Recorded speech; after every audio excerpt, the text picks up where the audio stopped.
In this video, I'm going to show you how to tag everyone on WhatsApp group.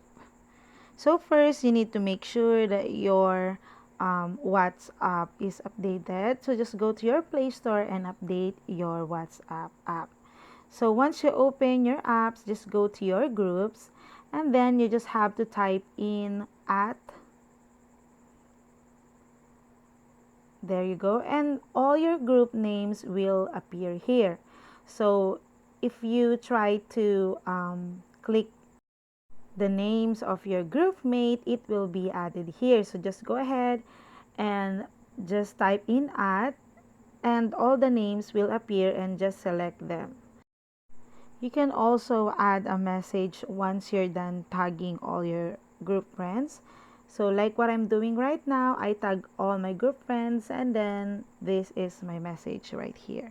And that's it guys. I hope you find this video helpful, and if you do, please don't forget to like and subscribe to my YouTube channel. Thank you for watching.